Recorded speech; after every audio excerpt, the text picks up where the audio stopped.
I'm Kimberly Atkins Stohr, and welcome to Justice by Design, the podcast that takes a look at the issues that are most pressing in our society and talks to the people who are rolling up their sleeves and finding real solutions to them.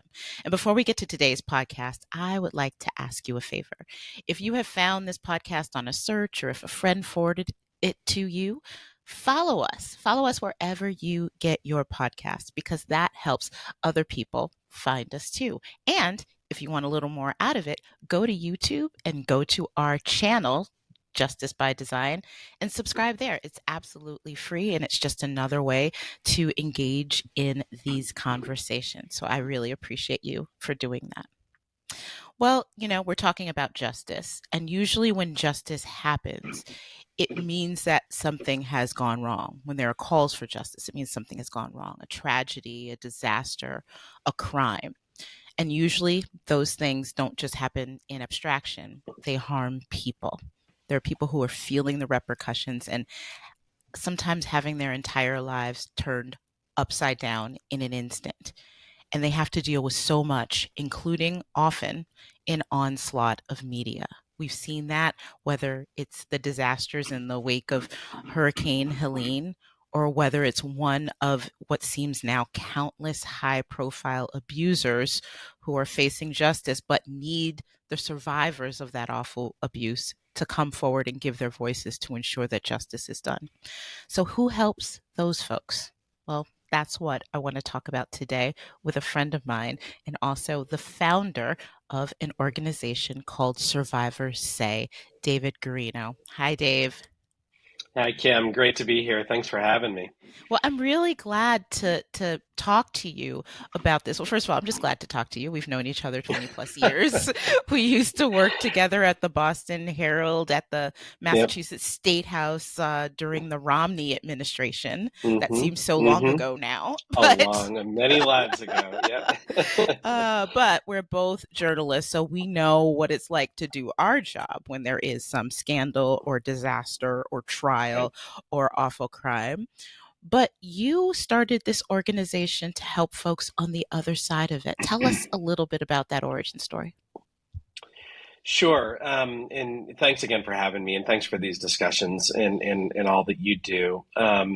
We were founded officially 3 years ago. The work started long before that. Like a lot of people, I transitioned from journalism into working in public relations. I worked in state government, managing communications for politicians for a little while in Massachusetts. And along the way, you sort of find yourself helping people when the need arises, right? Like any other industry, if your friend is a plumber and you've got a problem, you call them, and a doctor's getting constant, requests from friends. When you're in this world, if you have a friend who's in trouble, it gets a little, serious real quick. And we found that there were times when people would ask us, "Can you help me out? I've got this friend who's gone through this tragedy. They've got the media knocking on their door."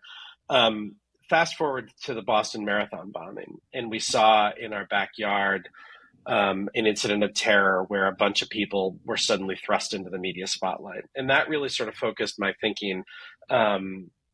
Around this gap in services which exists. There's so many services out there for people who are going through the worst moments of their lives. But one of them, as you said in the intro, that's missing is helping them manage the media. They're in these traumatic moments. They're surrounded by a lot of support and love, but the media is knocking on their door, and we deeply respect the work that the media does. It's important. We want to start with that, but these families, most of whom don't have the resources to hire a lawyer or have a friend who happens to be someone who can speak for them, need some support, and that's where we come in. And it's really great that you have that background in journalism as a reporter, you know, uh, to help them. And I was thinking myself in my job, I have been called to at times talk to people when they are Sure. at their worst. I mean, I started Yeah. my very first journalism job was actually at the Boston Globe, and I started the first week, the first week of September 2001. So Oh my goodness. Yeah. by the Yeah. second Yeah. week, I was, because two of those planes left from Boston Logan Airport, we had to talk to a number of people who Right. were grieving because they lost people on those planes. And I remember knocking on those That's doors, right. and just sometimes it was too much, and sometimes they were angry. Sometimes, I they invited me in and I was sitting at their kitchen table and they were showing me That's pictures right. of their loved one. But that had to have been hard, and they were dealing with that by themselves with no one to help them. Talk a little bit about why it Mm, is important for them to have the support that Survivors Say provides. right. And I remember it as a reporter is you get good at it, right? And Yeah, you sort of scare yourself as a human being. You knock on that door, you have to knock on the door or make the yeah, call or whatever, because you can't go back to the newsroom without it. right. But you have this sort of rap that you get down, and you get good at it, and you kind of sometimes I remember hoping that the families would toss me off the porch and say, "No, we don't want to talk to you." But sometimes they'd Yeah. let me in, Hmm. and we'd have a really rich conversation. And long term, one of our goals is to sort of change that paradigm a little bit to say the stories that are written are going to be written anyway. But so often, because the families don't want to or can't, sort of articulate their feelings, they tend to just be about the tragedy that happened. And what we've tried to start to do is make them also about the broader life of this person if they were killed, for instance. Um, but that's sort of the work that we get into when we get started. It's first and foremost deciding with the family, with the survivors, what do they want their approach to be with the media. Some of them are eager to get out and tell their story, and we want to support them in doing that. They want the stories that are told about their loved one, if there's a tragedy, to include more material about their life and include who they are and the legacy they leave. Some of them honestly just want privacy, and they want the media, Yeah. kind of kept away, and we don't, we take that responsibility seriously, and the reporters we've worked with understand, and they say, okay, we respect that. And what they want, and from your reporting, is they want to know that you're speaking from the family's perspective, that you're saying, we respectfully have no comment, but we'll let you know when we do. And then Hmm. they kind of, go about their day and do their work anyway. But they have one of the things we found from the journalism side is that reporters really appreciate it because they can be frankly more transactional with somebody like me, right? They know that I know the media and I know the work that you're doing and I respect it, but they can also say, hey, can we get a photo of this person, or can we get this or Yeah. that, the things that you always need, and you don't want to ask a family member that. So asking me feels a little bit more comfortable, and I think that was a surprise to me, as I thought some reporters would be a little standoffish and say, oh, you're a PR person in the middle of this. And in these cases, I'm not working for a politician. I'm not working for a business leader or somebody like I do in my other day job. I'm working for a family that has really been through a lot. And so reporters meet us with a lot of understanding, which is really nice. Yeah, one thing that I thought was great in looking at the work that Survivors Say does is what you call changing the narrative Hmm. around survivors of some sort of crisis. Because often you do see, particularly in one of these awful high profile crimes where Yeah. it's, we've, Diddy or Harvey Weinstein or Yep. something like that, Right. Bill Cosby. Initially, there is this sort of pushback, like, oh, there's just, they're just trying to take this guy down, and these people just want money. And Hmm. suddenly, people who have survived something horrific are now seen as a villain in some way, even. Right. But they're Right. also necessary, a necessary part of the process to bring this powerful person to justice. So Hmm. how do you change that narrative in that case when, in the glare of the media, and again, particularly against people who do have a lot of resources and power? People with power, right? And we found ourselves, we're a almost entirely volunteer organization. We have sort of one part-time student intern kind of person working for us that we're paying, but and so the resources, are sometimes, a challenge. And there we've been in cases where high-powered, legal team and PR team that's working on behalf of another individual. And so that's a reality that we have to face. I think, the biggest thing that we found is, especially these folks who are being thrust into the spotlight, don't have the sort of knowledge of years of working in the media and how it works. So a lot of it is just educating the survivors about here's how the media works, and here's how you can advocate for yourself, and making sure on the front end that they know there's no requirement that they speak to the media, but here's what happens if you choose to, and making sure they're aware going in. But once you're out there telling your story, especially as a survivor of sexual assault or violence, you then can become, as you've seen, fodder for the gristmill, and people are going to say all sorts of things. And so, making sure that we first empower the survivors with knowledge and of how sort of how this all can work. There's no absolutes, but then really, I find I'm surprised every time we work on one of these cases, just how good storytellers are deeply compassionate, and reporters come at their work, good reporters especially, but without bias, without prejudgments, but they recognize in the folks that we've worked with are survivors who've gone through, unspeakable tragedies, and they approach these survivors with a level of compassion and understanding in how they ask questions and how they approach things, and then how they cover the story in a way that debunks a lot of the myths that are out there about journalists, Mm. and I think that knowing that going in that if you do the work on the front end to make sure the reporter's coming at it from a respectful story perspective, and we'll listen and we'll talk about what we're doing, that can start to change the narrative. It doesn't Yeah. mean that you go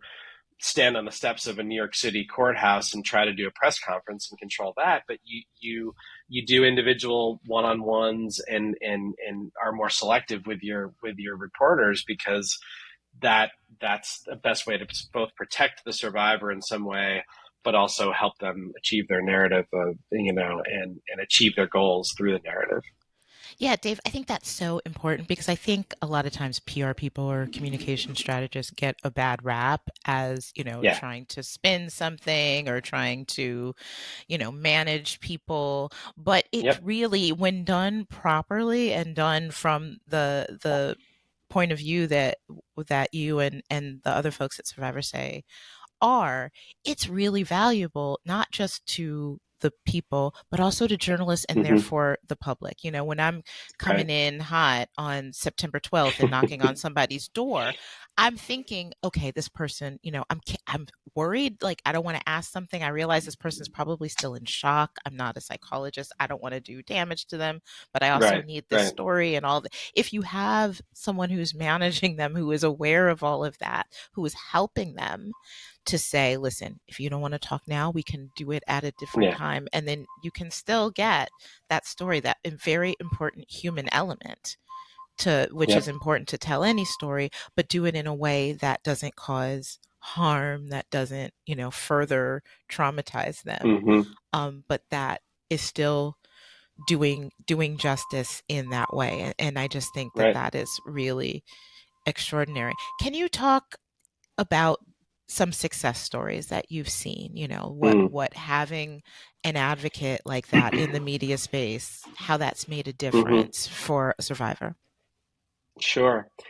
No, you're totally right. And one thing, to just say before I get to your question is, Yeah. newsrooms are becoming more aware of this, right? And I think that we found that I don't know your whole experience, but mine was, you walk in a newsroom, you give it a notebook, and maybe you have a recorder, and you're sent off. And I Yep. think newsrooms are getting better at acknowledging that there's trauma that is inflicted on the reporters, and that they are going through stuff, and that in helping with trauma-informed training, especially for these cop reporters that are out there, to make sure that they know, okay, here's how trauma affects the brain. Here's the people you're going to be interviewing, that kind of thing. But to get to your question, and I'll try to be as brief as I can. But one stories I like to tell, and we just did a panel discussion with this individual.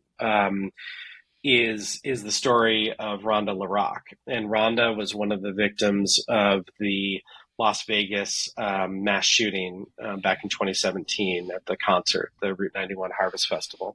Mm.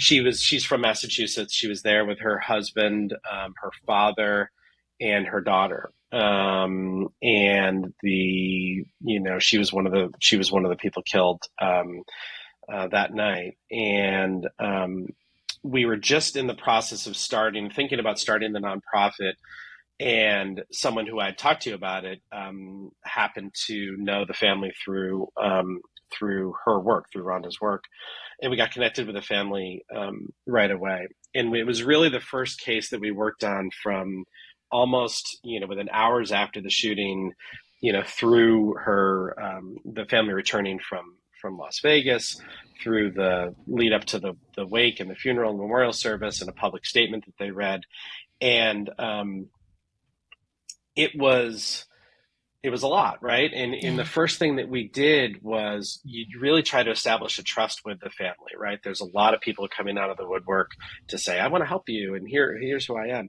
So one of the things that is really important to us is being referred in through a trusted referral source. We don't go and knock on anybody's door in the middle of a trauma. We're not doing that. And so in this case, it was someone in government who said, hey, you need some help with the media, Dave can help. And so that was good. And we established that trust. And then as the family was coming back, we issued a statement on their behalf. And so we had already been able to figure out all the reporters that were covering this. And the statement didn't really, frankly, say much, but it went from a moment of the reporters all on the street outside their house and calling them and trying to find them through social media to coming right to me. And it immediately took that pressure off, and we had to manage the media calls, and we were happy to do it. But it took that pressure off of like reporters on your door. It's like, okay, now it's a manageable situation. And then the day of the wake and the funeral, the family decided that they wanted to issue a statement, and we talked to them about the benefits of that, and kind of doing a press conference kind of statement without questions, though. And we set it up at the Tewksbury Police Department. They're from Tewksbury, Massachusetts, and told the reporters that this person's going to come in, he's going to issue a statement, he's not going to take any questions. And the reporters were like, great, as long as we're not missing anything, we're good. Go through that. The reporters were all pleased. They got what they wanted. The family was pleased. And I remember the Tewksbury police chief looked at me and said, well, that went really well. I've been doing this for 30 years. These things don't always go so well. And I said, well, that's because the reporters knew what they were going to get. There was no confusion. It was controlled in a way that was calm, and everyone sort of was doing what they did, and off they went. So that, I think, is a good example of where you can bring a sense of calm and rationalness to a totally, chaotic situation. And, the family was pleased with it. They were able to say what they wanted to say, but also, maintain their privacy to some extent as they were mourning and protect their daughter, which was their primary goal. So those are sort of the big moments where I think we can be most useful when there's a, high profile tragedy. And we're often asked, how do you define high profile? Well, it's up to the media, really. It's not, as there can be a shooting in the streets in Boston that doesn't even make the news anymore sometimes, right? It's not necessarily high profile, but something like this obviously is. And it can last for 20 minutes, or it can last for, weeks and weeks up to a trial. So, or even longer. Sort of go where the need is. We're still writing about, I think just last year, I'm still writing something about the Boston Marathon, of course, based on court appeals and things like that. And every single time, one thing I think about when I do reach out to someone involved, it's like, the family has to go through this again Right. and again and again every time this comes up. And Every so, anniversary, yeah, yep, yep, yep. They yeah, get those calls, and sometimes they want to participate and sometimes they don't. they do. It's interesting that you said you were referred to folks. I wanted to ask you about that. It's not Mm, just a matter of it's not you reaching out, but right. it's also not just family members or others reaching out to you. You said it's other people in government, police, other Yeah. folks reach out to you. Talk a little more about that. Yeah, and that's something that we're really trying to work on, is making sure that the folks who are, because of the nature of their job, are going to be working with families and survivors, know we exist when they need us. And so it's a lot of folks in law enforcement, DAs, police chiefs, their departments. They have this wonderful system I'm sure you've seen in your work of victim witness advocates, Mhm. and they just do incredible work, and they work with these survivors and their families from the minute there's a crime and a legal case that follows, um, through all of it, and a former victim witness advocate is on our board now, and she's just helped Oh, me so much understand what they do, and many times there's a lot of help that they can provide, but this is one of those areas where if it's a high profile case, they feel like it's typically just a little bit beyond what they would normally do. They're focused on the court process and right. preparing the family for statements and things like that. So that's a key referral source. Government leaders, mayors, elected officials, hospital folks, ministers, religious folks, community-based organizations, you name it. Those are the folks who we really have been spending a lot of time trying to make sure that they're aware that we exist. And every time we have a meeting with one of them, they say, "Oh gosh, I wish you were here 2 years ago when we had this tragedy and someone we knew." And so that just reminds us of why we need to be there when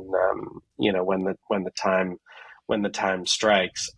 In the other side of it is people who want to step out of the shadows a little bit and tell their stories. You mentioned a lot of this, sort of sexual assault survivors who've stepped forward, human trafficking survivors, others who Yeah. because the media protects their identity, are not sort of subjected to the same level of inquiry while these cases are going on, which is wonderful. But sometimes they want to tell their story, right? They Hmm. want to step out, and so we work with them quite a bit to, okay, be prepared for this. Here's how to think about maybe coming forward. Also, folks who, because the media can be fickle, the media isn't covering their story, and they want more attention to it. Missing Mm. persons cases, unsolved homicides, things like that, where we work to sort of draw the media toward a case and say, hey, you should pay attention to this, or advocate for finding a killer or something like that. That's so important because we see that a lot. We see cases, Mm, or as a reporter, I'm sure this happened with you too. You get notes in your email about something, and right, I can pass it on to the news desk.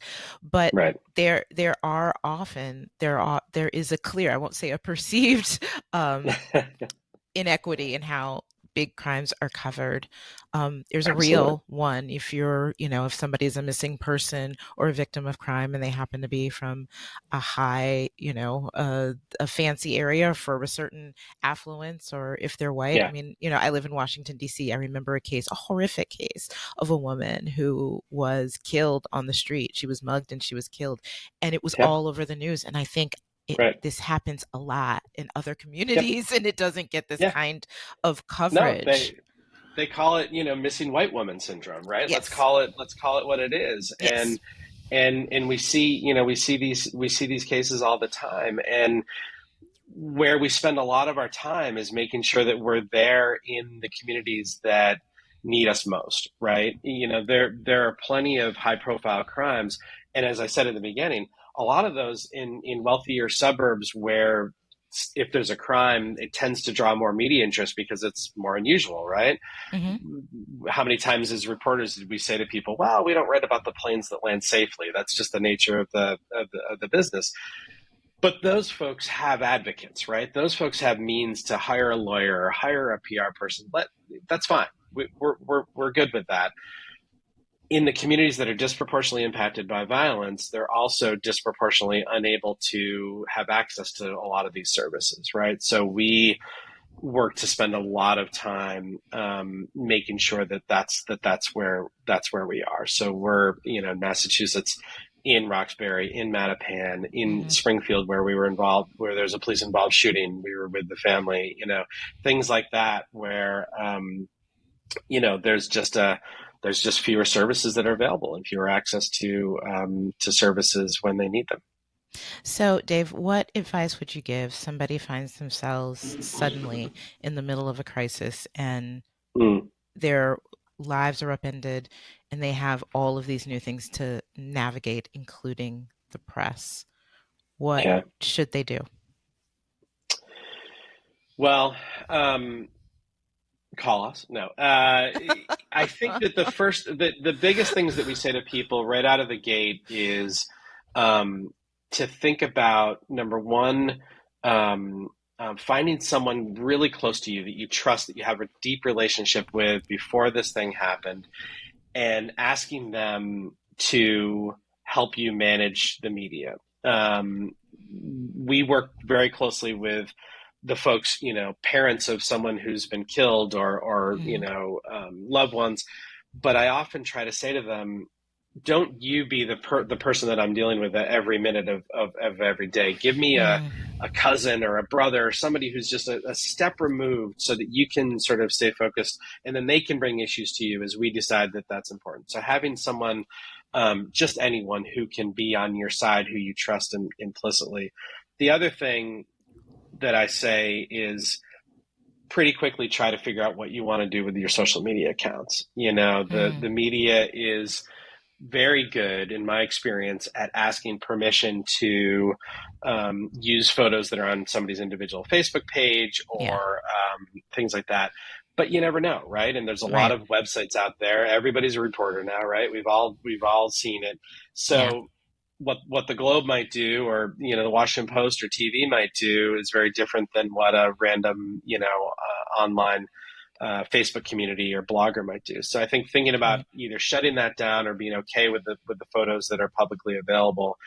And related to that, one of the biggest things we've seen is be careful if you don't want stuff out there with what you're putting on something like GoFundMe. There was a family we worked with in Mm.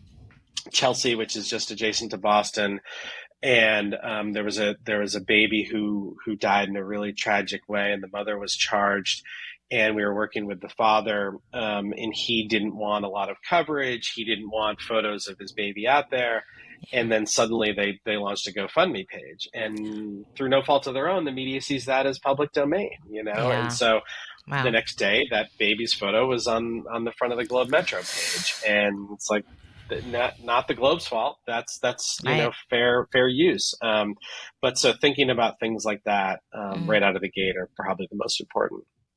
Well, this is such important work, and it's something that people don't Thank think you. about. A lot of people don't have to think about until they have to think about it.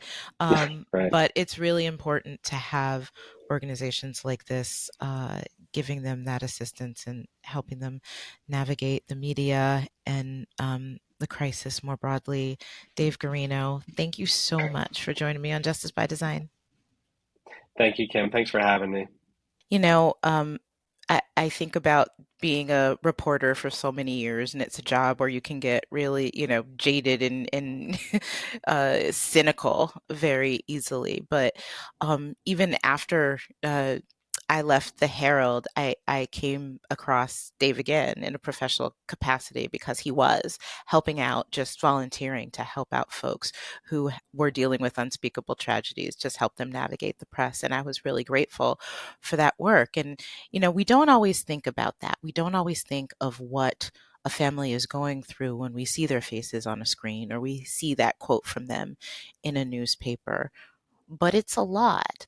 But giving them space to be able to use their voices and speak their truth to the public is often a crucial aspect of getting to justice. That's how we know how things affect ordinary Americans when you have someone who is explaining how they got through one of the worst and most traumatic experiences of their life so that they can urge change to protect others from something similar. That's how we hold powerful people accountable in cases where, unless a survivor comes forward and gives their testimony, not just in court, but often in public, that justice can't be found. So we really need those voices to be told, as Dave said, when such survivors want to tell them. But it's good to have support for them too. The bad guys tend to have a lot of support, but we need to make sure that we're protecting the good guys. Thank you for joining me for another episode of Justice by Design. Don't forget to follow us wherever you get your podcasts if you are not doing that already. And you can catch me on YouTube at the Justice by Design channel too. Talk to you next week. Bye-bye.